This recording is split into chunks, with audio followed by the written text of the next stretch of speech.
over and turn this over to Erica Olsen. She's going to go through intimate partner violence in a digital age. Thank you so much.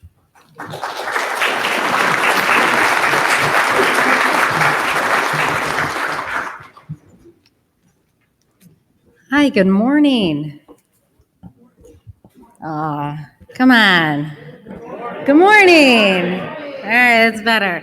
I'm so excited to be back in person and get to actually talk to people and see faces. Looking back, I do a lot of presentations. I've done a lot of presentations for a long time, and like many of you, I've been doing most of them over Zoom for the last few years. And now I get to see faces, and I get to see just how boring my jokes are, or something's really not landing well. It's lovely. So it's wonderful to see you all. I am thrilled to be invited here to talk to you about this today. My name is Erica Olsen. I'm the director of the Safety Net Project at the National Network to End Domestic Violence. If you had told me many years ago when I was going to school for social work that I would be sitting here or at any other spaces that I sit in where I'm talking about technology and domestic violence and this overlap and actually understanding a lot of the things that was just talked about this morning, I probably wouldn't have believed you. And when I first started doing this work, a lot of people would ask me, what do you mean by the intersection of technology and domestic violence? What does that even look like? We're going to talk a little bit about what that looks like and how far this work has actually come. So let me tell you a little bit first about who we are. So National Network to End Domestic Violence is a national organization. We do have, Safety Net has several sister projects across the world internationally though. So NADV represents the 56 state and territory domestic violence sexual assault programs or coalitions. And the coalitions represent roughly between 2,000 and 2,500 local domestic violence and sexual violence programs across the country. The number changes. These are hard services to keep funded and keep open sometimes, but they are doing the hard work with survivors every day. I'm sure everybody here has heard of domestic violence services in one way or the other. Hopefully you're not too intimately familiar with any of the services, but I wouldn't be surprised if many of you are, or if many of you know people who have needed services at some point. It's incredibly common and quite an epidemic in our community, in our world. So NADV has a number of signature projects. Safety Net is just one of them. Safety Net Project was founded 22 years ago, specifically to look at this intersection of how technology impacts victims of abuse. And by abuse, we are talking not just about domestic violence, but domestic violence, sexual assault, stalking, trafficking, and also harassment broadly. There's this really kind of interesting overlap that does happen with intimate partner. And I was thinking that as Janet was even talking earlier about some of those pieces and hearing the pieces that really have a unique overlap that doesn't exist. It's not the same threat model. We'll talk about that in a little bit as you're looking at broad privacy or broad safety for all of us. So Safety Net started 22 years ago, my wonderful founder, Cindy Southworth. She's now at Meta doing women's safety there. And it was started with the idea that technology was starting to impact survivors in ways that we weren't ready for, in ways that people weren't recognizing. And we have continued to develop this work ever since then. We provide education and information on how technology is misused. That's the biggest bucket when you say that there's this overlap, people immediately go there. How are people misusing technology as a tactic of abuse? But it doesn't just end there. The work is much broader than that. We also want to look at how victims and survivors can use technology safely and effectively in an empowered way. We want to keep victim data safe and confidential. And the obligations that all of those 2,000, 2,500 programs across the country, most of them have incredibly strict data confidentiality obligations. They're stricter than HIPAA. And a lot of times, when we'll talk about how technology impacts these programs, not just survivors that they're serving, but the agencies themselves, a lot of times the kind of business model is to think about HIPAA and the HIPAA compliance for data privacy, but their obligations are actually stronger. And so there's these interesting intersections that we didn't really realize would ever exist.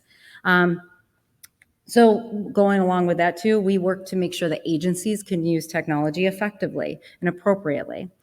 We work with policymakers. We think about legislation and technology and safety and privacy. And we sit on almost a dozen advisory boards with technology companies. The first one started 11 years ago. We started sitting on the safety advisory board for Facebook, now Meta, and that has grown. We do a significant amount of guidance, really thinking through what this impact looks like and the scenarios and how it plays out. And we're going to talk about that.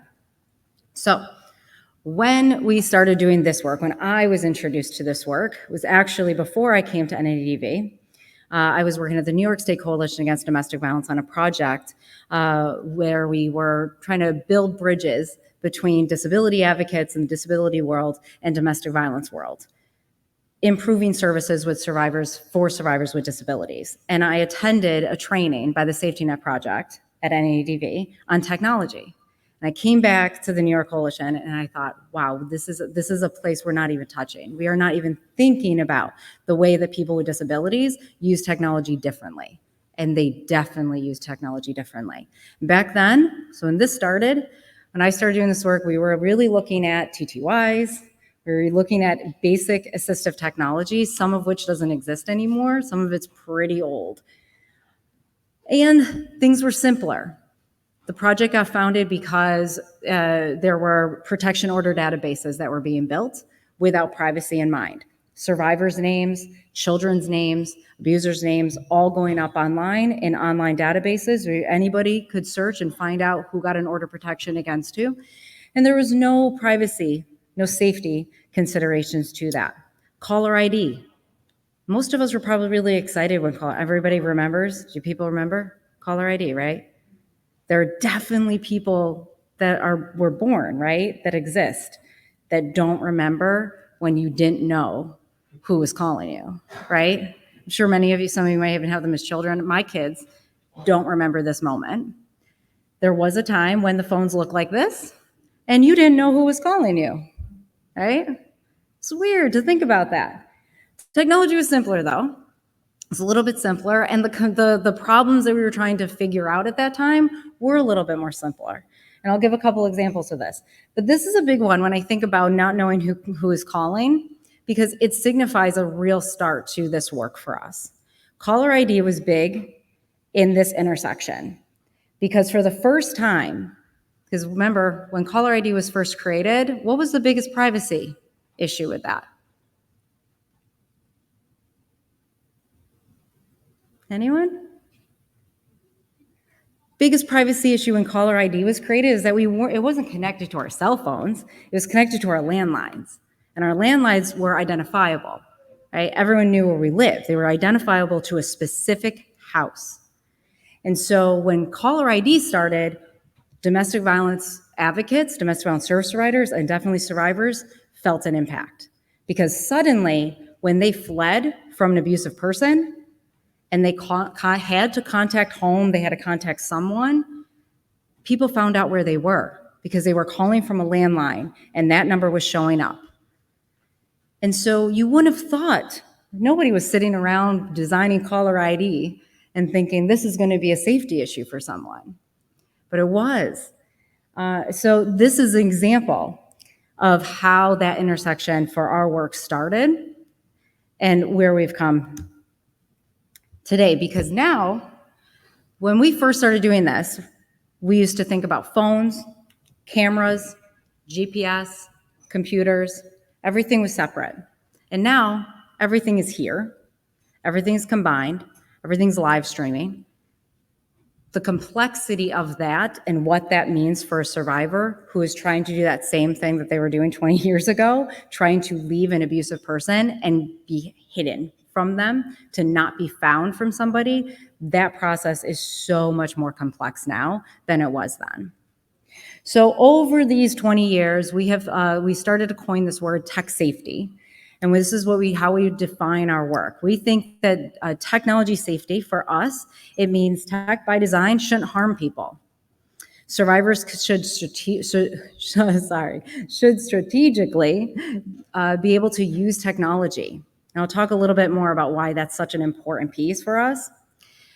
We believe that accountability efforts can really shape norms. The way we think about accountability can change how people interact with technology, with devices in online spaces. And when you think about the design around accountability, so many of them are designed with a normative impact to them. And we want people to be empowered. You'll hear me say that over and over again. So we have a couple principles that our project kind of designs everything we do with in mind. And the first one, I'm going to give you just a couple of them. The first one is that technology actually isn't the problem.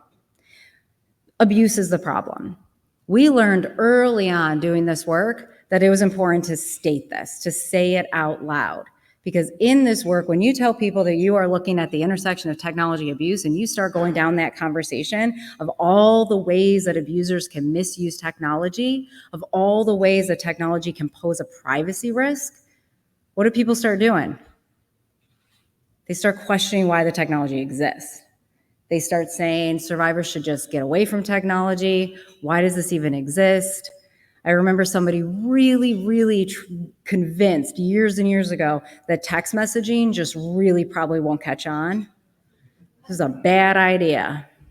I really would love to chat with that person again. Over the time doing this work too, I've been here at NADV for 15 years, and I do a lot of presentations, a lot of work with service providers and folks who are working with survivors. Not survivors necessarily themselves anymore, but the people who are working with them. And that includes victim service advocates, law enforcement, prosecutors, attorneys, judges, and a lot of judges will sit there and tell you, oh, I'm going to stay away from the technology. I'm not interested in technology. I'm not interested in being online, being on the Facebook or whatever it is, right? People say that. I'm sure you hear people who have said that. And what I like to say too is, the technology, you might not be interested in that. The technology is interested in you. Your data is interesting. And you are involved in all of this and the way that this world is evolving, whether you like it or not. And for survivors, that's a huge risk. It's a huge risk. There is so much information and data about us, even when we're trying to opt out and not participate, not have the latest technology, not be on all the online spaces. But even recognizing that, it is so important to start from this fundamental piece where we acknowledge that technology is not the problem. Abuse existed long before many of the devices that we're going to talk about today, right? Abuse has existed for a long time. I was on the trajectory and the path to do this work and was doing domestic violence work long before so many of the devices and the technology that I use every day even existed. And so we like to say and remind people is that if you remove the technology from the scenario, if there is something happening and somebody's being abusive and you remove that technology, you are still going to have an abusive person. You are not going to stop the abuse because you remove one piece of technology. And that's why we have to think about abuse as a much larger piece. Tech safety principle number 2, survivors have a right to technology. And again, we learned very early on that we actually really needed to say this. We needed to say it out loud and talk about it and probably say it repeatedly. And that is because survivors consistently get the message that they should change their lives, they should do things differently, and that includes with their technology. People are told, close your account, get offline, change your phone number, all these things, as if it will work, and it won't. Abusers are just a little bit more creative and a little bit more insistent than that. For the most part, abusive people don't just try to call somebody one day, get a message saying they got a wrong number and be like, oh well, guess I'll move on. That's not how it works. They will find another way to get a hold of that person. And the thing is that not only is telling a survivor of abuse to get rid of whatever it is, get rid of this app that the person is contacting on, change their phone number, get offline. Not only is that just not okay, right? Because it's placing accountability in the wrong place. It is sometimes impossible to do. Because abusive people don't just misuse one type of technology, they misuse many. If an abuser is in somebody's devices, playing with accounts, manipulating settings, monitoring devices, they are going to do that across devices. They are going to do that across accounts. And so that it's ineffective trying to get off of the technology, as people like to say to survivors, just get away from that. It's ineffective. It's impossible. You can't even apply for a job without getting online and having accounts, right? And it's also not safe. In so many situations, what we've seen when people tell survivors, change your phone number, close that account, block the person, do you think the person doesn't go away? They show up. Instead of having an avenue where they are they're perpetrating harassment here, and here, if they lose that, they lose control.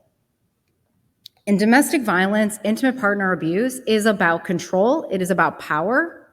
And when you lose a bit of that, you will do something to regain it. And what we see is that when people take away they shut down those accounts, they take away that access point, abusers will find a new one, and they will often show up in person.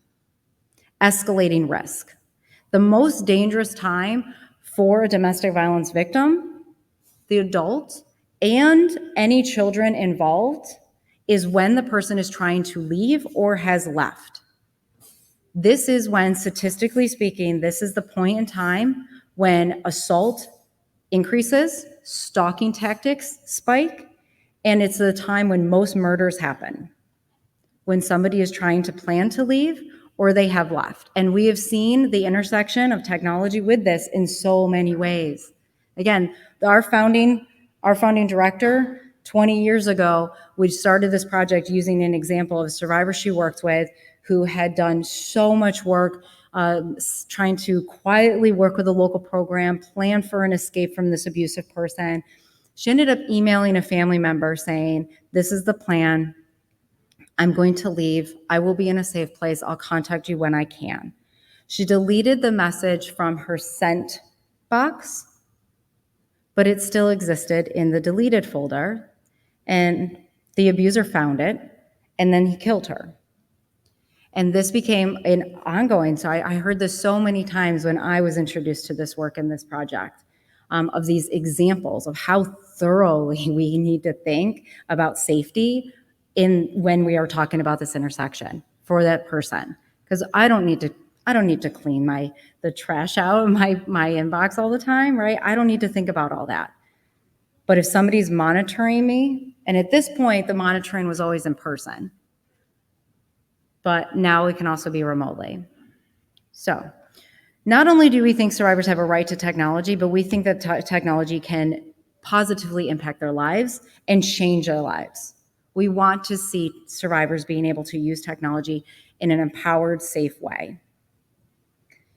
Survivors already use technology daily. They just need to understand and be able to be empowered and educated on where the privacy and safety risks lie. And some of those are because the abuser is already misusing technology.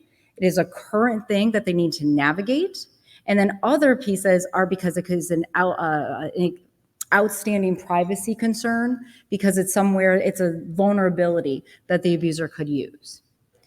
And so we teach about safety planning around technology and all of those pieces. We also have learned over this time that understanding technology is so important. Because you can't get to that safety planning without understanding it. So a really good example here that we see all the time is that people are always telling survivors to stop posting pictures on social media because it will be connected to their location. That anybody's going to be able to go and pull the photo from Facebook or wherever and pull that photo and get their exact location. Is that true? It depends. So depends if you have the setting on your device, right? If you have the setting on to put the location tag on the photo, then it's there. But most of the major social media companies strip location data. So it's available to law enforcement if somebody commits a crime and they go after the company for that information. But it's not available to an everyday user. If I'm looking at your Facebook page and I try to access that photo, I'm not going to get that. I'm not going to get the location tag, even if that setting was on your phone. However, if you're relocating, you're trying to rebuild your life, and financial independence is really important to you, as it is for many survivors, and you try to build a crafting business and you have your pictures, you're taking pictures in your home of your new craft, whatever it is you're making, and you're building your new website. Your photos and your location tag is on. Your photos are vulnerable there. There's a very strong possibility that the location tag could be available to people. You could just pull that photo, run it through a program, and get all of the data. Understanding how to navigate the world when somebody is looking for you, when somebody is trying to find you and they are a safety risk for you, you believe that they want to kill you or hurt you, trying to figure out how to navigate technology in the world with that as your point is a very difficult, overwhelming task. It is a really exhausting list of things that survivors have to think about all the time to try to figure it out. And unfortunately, they're often steered the wrong direction by people who don't necessarily understand where the risk is going to lie and where it doesn't. So, technology constantly evolves. We know that. I know you know that, probably way more than I know it. But again, the abuse is not the new piece, and is new and is interesting, as exciting or scary a technology might be, a newer technology might be. We have to remember that these are old behaviors, just new tools. That's all it is. So at the end of the day, no matter what the person is using, these are the tactics that we still see: harassment, isolation, surveillance, financial abuse, gaslighting, gathering information on somebody to find them, ruin their reputation, control, sexual abuse. These are all the things. Now, the technology that is commonly misused for those tactics are communication technologies, online spaces, surveillance tools, and also tools of daily living. That's a really important one. We'll talk a little bit more about the stats and information on that.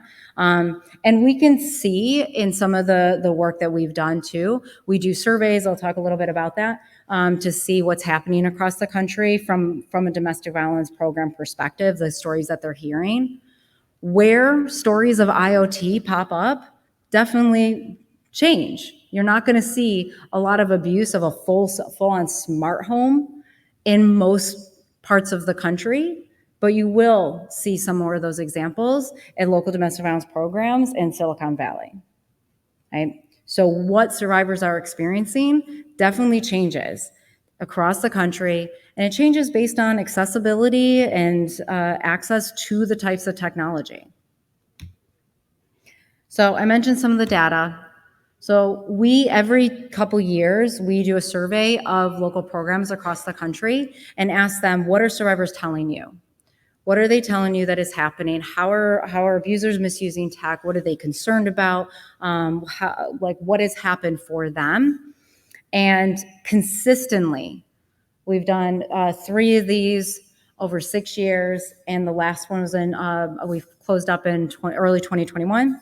And consistently, 97% of programs report that abusers are misusing technology to stalk, harass, and control victims. Honestly surprised that it's not 100, but often when we do conversations and trainings with programs, we often will have somebody come up and say, I didn't realize that when the survivor was being located, that it might have been this. And so it might even be 100. From the last survey that we did, the most common types of tech abuse that were named was harassment, limiting access to tech, which is a really important one, and surveillance. So the most common types all of them were increased during the pandemic. We had already planned on doing this survey when we set out to do it, and the pandemic started. We quickly revised some of the questions to try to get a sense of what was happening. And so we did this December 2020, January 2021. We were surveying the field. And so programs across the country said that all of these increased during the pandemic, which is in line with many other reports and surveys that we saw. Phones, social media, and messaging were the most common technologies that were named as tactics. And survivors' lack of access to technology, the digital divide, was named as one of the top barriers to accessing legal support and other services. And we think that this also can come back to the limiting access to tech. Out of all the surveys we've done, this last one we did was the first and only one that named limiting access to tech as one of the top tactics of abuse. And we thought that was really interesting. And so the examples that we were starting to hear about that are just when people are breaking devices or manipulating them to make them unusable, they're taking full control of them, or they take them away. And hearing that really did remind me of the days 17 plus years ago when I was doing this work with the disability community. And we would hear when we started asking people, what about the technology? What about the technology that you use in everyday life? How does that play into the abuse? And people would say, oh, well, the abuser would just unplug my TTY and take it to work with them, leaving me with no ability to communicate. And so things like that would start to happen. So we do think that there's a connection here. Not only is there a lack of access, literally in so many places where they just don't have good coverage, don't have good internet, people don't have access to new devices, but if an abusive person is manipulating your device, breaking your device, it can be very expensive to try to replace them. So these are also places where we're looking at that there are needs for programs and services. There was also a 2021 Pew Research study that talked about the state of online harassment. Many of you might have seen this. We think that this overlaps and highlights so many of the important pieces that we're also seeing. Not only have 41% of adults saying that they've been targeted and harassed online, but so many of them are severe behavior, sexual harassment, stalking, physical threats. So there's this overlap that we see with broader online harassment. And there's also a context here that I think is so important, because when it does come to online harassment specifically, whether it's stranger or intimate partner abuse, we consistently hear the messages that women and women of color receive are very different. They are more sexualized. Women of color get more racialized messages, and that leads to feelings of terror and harassment that many other people are not experiencing with the types of harassment that they are experiencing online. So there can be a deeper sense of fear and trauma associated with that. And I think that's a really important piece. When somebody is like the gaming community, for example, when we think about those stats, think about the gaming community, there's a lot of work that's being done to look at the harassment that's happening across the gaming community and online spaces. And every study that's been done says harassment in the gaming community is really rampant. But for women, how many people are familiar with Gamergate? Right, this happened, yeah, lots of nods, right? So Gamergate, things like that. The women that experienced the harassment there, very different type of harassment that they experienced. And what they had to do in their lives was very different than some men who talk about their experiences of harassment. So women tend to have more experiences where they actually fear for their safety. They have to get offline. They have to change their name. They have to move. In Gamergate, I don't know if you remember some of the details of this, but a lot of those threats were incredibly sexualized. People then stalked them, took photos of them, sent them in the mail, sent photos of them in the mail, so it was very obvious somebody was watching me and taking my photo. Some of the women started getting photos of their children sent to them in the mail or by email, and there were death and rape threats made against some of their children. So when we say that there is a difference in how people are experiencing online harassment, we are definitely seeing that. And the racialized component of that is incredibly important to recognize as well, because it definitely deepens trauma and the feeling, and it creates more of a concern about safety. And so those aspects of it are so important. And the research, I think, has gotten so much better, because the earlier research that was done on online harassment, on safety, was really just ask questions. Have you ever been harassed online? Yes or no? The better research started asking more about the impact, the type, and how you felt about it. And that's when you see the differences, is in the impact. So when we talk about technology and abuse with the field, we kind of break it up into these categories. So this is how it breaks down for us. Again, connecting it back to the age-old tactics and the behaviors, these are just new tools. So what we're seeing in harassment, repeat threats, harassment, calls, messages, I'm sure this comes as no surprise at all, threatening family and friends, posting content. People familiar with non-consensual intimate images, NCII? How many? So this falls under the broader umbrella of IPSA, intimate or image-based sexual abuse. Image-based sexual abuse is basically manipulating and using images. And NCII, non-consensual intimate images, is referring to the distribution of those. I like to point out image-based abuse and NCII specifically, because this is where a lot of this work has started to go wrong in some ways. We saw massive attention to the issue of sexting for a while. There were stories all over the news a few years back, several years back. Time's such a blur. A few years back. Right? Time is such a blur. So several years back, we started seeing a lot of media attention around image distribution. But we would watch these and see how much the accountability was in the wrong place. There was a really interesting interview that was done on big news, prime news once, with a reporter asking a mother whose child had committed suicide, asking her if she thought that her daughter would have ever thought to herself, when she was sending an image of herself, a partially nude image of herself, to her boyfriend at the time, if she thought that that would lead to the end of her life. I used to play that video in trainings to spark a conversation and talk about it. Because her sending that photo didn't spark didn't set that trajectory. It didn't. Because had that breakup happen and that kid maintained that privacy and respect for her and that relationship and never shared that photo, she would likely still be alive. The reason why this became traumatic for her is because a year after she sent the photo, they broke up, and he was very upset, and he shared the photo with the whole school. Her family saw it, the principal saw it, her friends saw it, people started harassing her, and after that is when she took her life. And this is an important conversation and distinction, because when we focus on sexting as the issue and all prevention starts to look there, we miss how important distribution is, right? Because lots of people sext.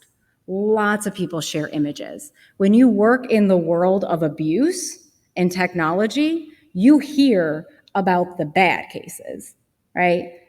You're not going to hear about the situations where people consensually shared images and they stayed private after a breakup. You're only going to hear when someone disrespected that relationship, disrespected somebody's privacy, and did something abusive. And so we need to make sure that we're focusing our efforts in the right place. And we saw the confusion about that play out in legislation, in tech design, all sorts of things. We saw it start to play out. The first couple laws that were aimed at addressing non-consensual image distribution had a caveat and a carve out where the law would say it's not okay, it's illegal for you to share that photo if somebody sends it to you. Or no, it's illegal for you to send a photo that you have of somebody unless it was a selfie that they took and sent it to you. A specific carve out for selfies. And luckily that went away. And now I think almost like 48, I think it is, states now have this law that didn't exist several years ago. So we've seen a whole rush of these laws come into play, and they've gotten much better and much stronger, though we don't see a lot of use of them. But it's a really interesting place, and it's an intersection with intimate partner abuse that we see a lot. And the interesting parts of the technology design are there too, right? Because when this first started happening, there were really no tech answers. And now there are, and they've gotten even better. So the tech community had come together a long time ago to be able to put a hash value on images of child exploitation, and companies who were otherwise competitors came together to share information to be able to pull those photos. And years later, they started to apply some of those lessons to adult intimate images when they were victims of crime. And so then we had a whole system where Facebook was giving a hash value to photos, yanking them across, and then putting the value in a database to prevent anyone from uploading a new photo again. And now the newest iteration of this is stopncii.org, where survivors have full control of their own images. If somebody is threatening a past relationship, this person is threatening to share images that were shared in the context of that relationship, the person can go through that entire process on a website in a very easy, user-friendly way. They don't have to send their photos to anyone else, to a company, in order to do that process. They do the whole process on the website, they get the hash value, and it stops that exact image, of course, from being posted in the future. It's a preventative technological solution. It doesn't cover all options. There are always workarounds and loops, right, that abusers can manipulate if they know how, but many don't. And so for many survivors, this is a wonderful option. So we can continue to find ways to fix things and make the online spaces better for survivors.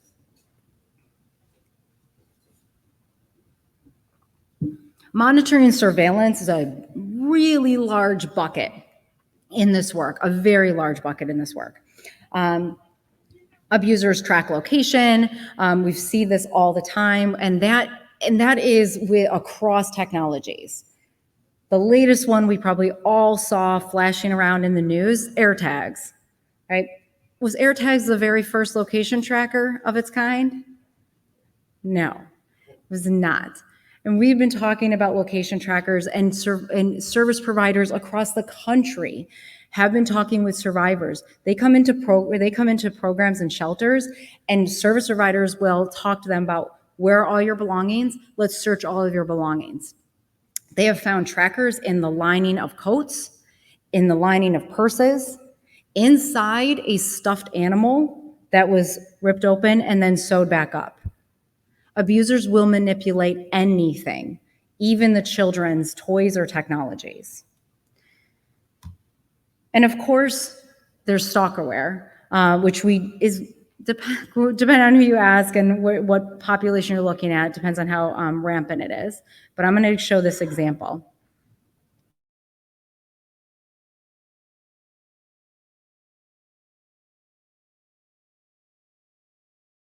What you need right now is a solution that lets you uncover the truth by secretly monitoring all the activities of your loved one or employee and lets you know their location at all times. Don't worry, there's a powerful solution, and it's called Stealth Genie, the most powerful cell phone spy software available on any iPhone, Android, and BlackBerry phone, especially designed for you, but also used by over 100,000 satisfied customers. So how does Stealth Genie mobile spy software work? Well, it's simple. You install Stealth Genie spy software on the phone you want to monitor once, and you will not need to access the phone again. As soon as you install Stealth Genie, it will instantly start to upload all the information from the phone you're monitoring. You can view all this information straight away by logging into your online Stealth Genie member panel. You will remotely control the phone. You'll be able to record and listen to their calls, view their call history, SMS log, emails, contact book, appointments, internet browsing history, photos, videos, and instant messenger chats. Read iMessage conversations. Read WhatsApp conversations. Instantly find out where they are by tracking their GPS location. Even better, you'll receive alerts when they leave a certain area or enter a prohibited location. Receive instant alerts when a suspicious caller is calling or texting the phone. Stealth Genie is so powerful that you can even listen to the phone's surroundings from your member panel. And that's not all. There's many, many more features that Stealth Genie includes. The best part is they'll never know that Stealth Genie is running on their phone because it's totally invisible. It's like having your own personal genie living in the phone. Now, sorry. I gotta wait a minute. Thank you. I forgot about it. So I'm sure a lot of you are already familiar with stalkerware and have seen these. We only show this one because Stealth Genie no longer exists. The FCC went after them many years ago. We don't like to promote the stalkerware companies that currently exist, but I'm sure many of you are familiar. Stalkerware is definitely something that we see a lot of in this intersection of intimate partner abuse. Just the vast amount of control that it gives an abusive person is pretty unmatched, and abusers find it incredibly useful, unfortunately. But it is important to say, like, when we look at surveillance across intimate partner abuse, it can be anything. It can be anything. When I first started working this project, we had talking points, and some of our materials would say, if the abuser is really techie, think about doing this. And we pulled all of that a long time ago because it really doesn't matter. Somebody doesn't have to be techie. They just have to know how to Google something and watch a video on YouTube to be able to know how to use something. That is how I learned how to pick a lock when I lost my keys. So YouTube can be incredibly helpful, and also really scary, right? For the kind of information that's out there. And you will find loads of forums and instructional tutorials everywhere online telling people exactly how to do this. But we do still see just a significant amount of like looking through somebody's phone. And again, this is where the complexity comes in that didn't used to exist all the time, right? The understanding of technology that survivors had to have, the victim service providers had to have, people who are not techie, don't want to be techie, they just want to work with survivors and help them get safe. The level of understanding of technology is that they need to have to do the work effectively has definitely changed, because a survivor can come in and say, this person knows about text messages I sent. That could be how many things, right? The world is very different, and we walk through all of these scenarios of what people commonly hear, what survivors say. This person found me here. They kept finding me. They're in these accounts of mine. They drained my bank account. We help them look at all of the things that are happening, and then from there try to figure out what might be the technology that's being misused so that the survivor can start navigating it. And stalkerware is a hard one. Stalkerware is a hard one because the person is everywhere. They're in all the accounts, but there are a couple pieces of that we help programs to really look at and help them work with survivors on. But it's a hard one because it does require a lot more understanding and sometimes finances than programs or survivors have. So over the pandemic, lots of studies came out saying that they saw an increase. Avast did this one.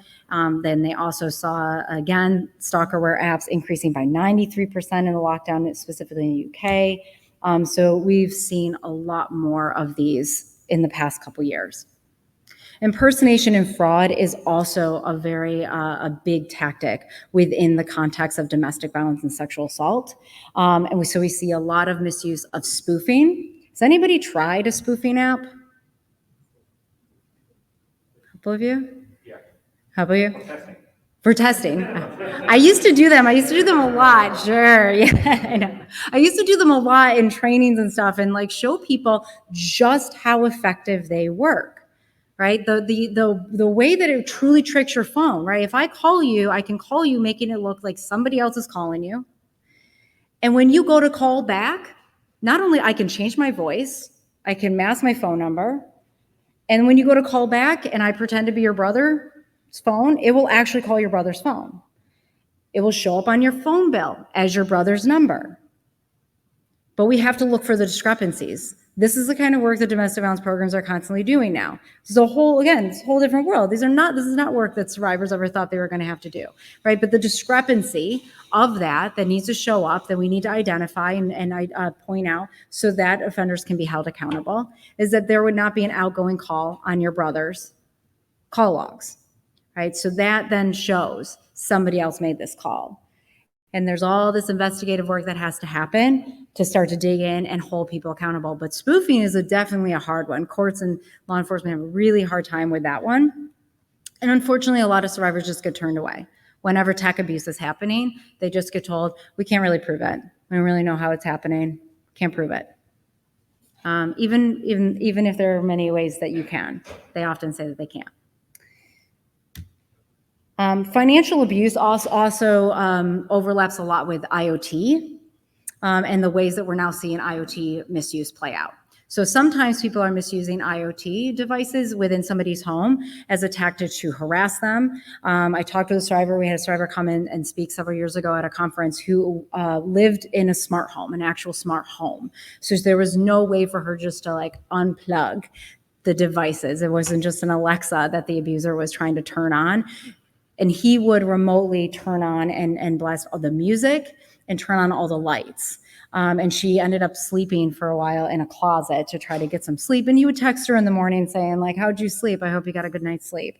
And like in the way that people play out those tactics can be to perpetrate a number of different types of things. Same technology, but it's perpetrating isolation or harassment, or the other flip side is that we see where abusers are sometimes only accessing IoT devices, like turning up the thermostat, blasting the AC all day long when the person's not home. So they're not trying to do it as a form of harassment. They're actually trying to do it as a form of financial abuse because the person's bills skyrocket and they can't afford their apartment.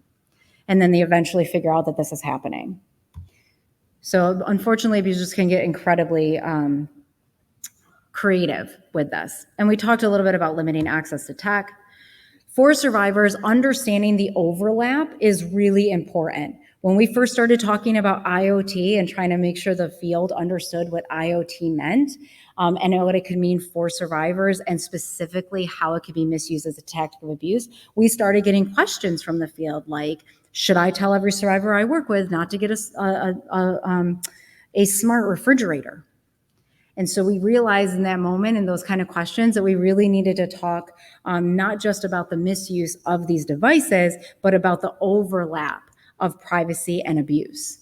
Because there are potential privacy concerns, but unless the abuser has access, unless there is something that gives the abuser ability to misuse it, then it's not a concern, right? You need to have that access. There needs to be some way that the abuser can abuse it, which brings us to understanding and trying to teach the field a little bit about how intimate partner abuse is truly its own unique threat model that is very different from stranger danger, kind of privacy and security models that we often see. And the thing that we see all the time, and this is really applicable to IoT and many of the counts that we have and we share, like family plans and things like that, is we often see that tech is designed with the assumption that those you share your home with are safe to you. And so some of the issues that we've seen in the last decade start to pop up and keep happening are that abusers are misusing some sort of technology where there's an account and the survivor cannot get off of the account. The survivor cannot gain access to the device. They cannot regain control of it. And so the earliest forms of this that we started to see were things like OnStar and then also home security systems. And you can have an abusive person who has been removed from the home. They're court mandated to not go back into that home, but they can pick up their smartphone and unlock the front door, turn on a video camera, watch what's happening in there, turn on the intercom and speak to the people in the house. So the abusive person would still be doing that. And so we started informing the courts and pushing information and education out across the country. Like, we need to incorporate this into orders of protection. And you do see now a lot more courts will actually mandate abusive individuals in that course of an order of protection, removing people from the home. They will ask, what kind of counts exist? And how do they will mandate an abusive person to hand over the account control. And this is exactly, I like the account example because it's a really tough one to figure out all the time. Because why are accounts set up with one person? For security, for the most part, right? You don't want just anybody calling. We don't want situations where an abusive person could call, and even though the survivor is the main person on the account, we don't want situations where anyone could just call, because you'll have the abuser calling the company and saying, oh, I just need to change this. I need to make this change. I need to turn on location tracking services on my cell phone plan for all the family members, right? Those kind of things happen. And so having that centralized control with the one account person can be a security piece. But in the situation where the abuser has set up all the accounts and the survivor doesn't even know what the technology is, or they know about it and they just know that they don't have control over it, it can create a lot of difficult scenarios where they are trying to navigate and try to get away from the person. So the biggest differences that we see in this intersection of intimate partner abuse: access. The abuser has physical access to the home. They have physical access to the devices. Knowledge. The abuser knows things. They know this. They know everything about the survivor. Think about what your intimate partner or former intimate partner, or just your best friends, anyone who's close to you, think about everything they know about you. And think about still the basic security questions that we are asked when we set up new accounts, right? The basic security questions. What street did you grow up on? What's your mother's maiden name? What's your childhood best friend's last name, right? These are things that the people who are closest to you know about you. And so 20 years ago, we started training the field to tell survivors, you don't need to answer security questions honestly. You just need to answer them in a way that you will remember. You need to navigate the technology, you need to navigate your privacy and information in a way where you have control over it. But it's a different thing. And a lot of people just kind of follow those rules, right? They answer things correctly. They answer it that way, but the abuser gets access to it. And the abuser often has control. They are already the account holder. We see a lot of issues, especially years ago, we would see cases where abusers were in court for forms of tech abuse that had come up. We knew that the person was already manipulating and using technology. And then they would show up in court and saying, but, I would really like to purchase all the cell phones for my children, even if I'm not the primary caregiver anymore. And so we, again, started to say, we had to educate and say to courts, like, an abusive person who's known for tech abuse should not be the account holder on these phones. The survivor is going to need to have control. And we would see that granted. And abusers have full control of children's on phones or devices, even in situations where the abusive person was literally not supposed to know where they lived. There was supervised visitation, a setup point identified, because the person was that much of a threat risk. So they weren't supposed to know where they lived, but they had all this technology access. So not understanding how the technology relates to privacy and relates to custody can create safety issues for survivors. So just a couple quick examples, and I'm going to take some questions. So these are some other examples where we've really seen such changes in design and how the technology works, and they impact survivors. And these are all good things. We've seen the location maps, Google Maps. This setting didn't exist when Google Maps first came out on our cell phones. We didn't have the option of setting your privacy and only sharing it for an hour. You were sharing or you weren't. And that existed not just in Google Maps, it existed with all sorts of location sharing platforms and apps. And what we were seeing then was that abusers were downloading new apps, setting up new features, they were manipulating the settings, and then they would walk away from the phone. And the survivor had no idea that this app was running, that this setting was put on. They had no idea. And it was set to just be run on default that way for as long as it was, until it was deactivated. There were no notifications set up with it. So years ago, we started saying, like, we need to see notifications. Survivors, people need to be reminded if location is on and sharing with somebody else. We cannot assume that that is as an intentional setting that the person who owns the phone did, right? And so things like that started to change. We definitely see a lot of changes that are so much more helpful for survivors in order navigating their safety. When personal assistants first came out, Siri, Alexa, we first started seeing those, we started asking it questions. Or how do I find my domestic violence shelter? What do I do if I was raped? And they didn't know how to answer that. They were so smart. These devices are so smart. My 7-year-old really trusts Alexa more than me. She double checks me on everything. I was trying to convince her the other day that cucumbers and pickles, same. She was like, no, that's not real, and walked away from me and then asked Alexa. So, but understanding that that is how people are accessing information. That is how people access the world, right? And it's even more so with the next generation. My 7-year-old is learning that this is how you get information. She asks out loud, she gets information back.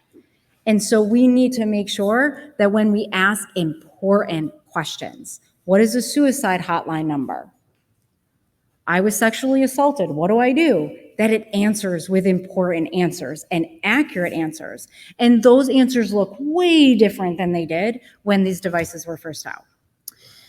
We see a lot, this is on the victim services side, we see a lot of the interesting impact here too. We see a significant amount of technology that was designed for businesses that are now being marketed specifically to the victim services world. Like, you could use this, but they are designed for businesses. And so when you think about how a database is designed for a business, when you delete something, is it truly gone? No, it's not truly gone. The entire design of that is set up to prepare for human error and deleting things that you didn't mean to delete and needing to recover it. When victim services delete something, they want it gone. They want it gone. They have a legal responsibility to make sure that data is gone and it cannot exist in the backup. A very different design model for them, for their confidentiality and privacy needs. So we do a lot, I said before, we do a lot of advisory, and these are some of the other conversations and things that we've drastically seen a big difference in terms of this intersection of intimate partner abuse and technology. There are reporting flows that account for different types of abuse and the complexities of abuse. There are escalation teams that are often trained to be able to answer questions, to funnel people to hotlines. So these are wonderful changes. And so when we think of this intersection and when we think of the differences that exist specifically for survivors of abuse, it really comes down to, what do they want? Not necessarily what they need or what we think they need, what I think they need, but what do people want?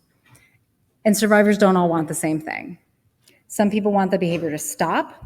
So there needs to be options around technology that are built to help us make the behavior stop, to help cut off access when somebody really wants it to be cut off. People familiar with Apple's new safety check, right? That function, safety check takes all of these settings that already existed. You could go into this account and this account and this account, you go into this setting and you could disconnect, you can make all these things happen. Safety check compiles it all into one.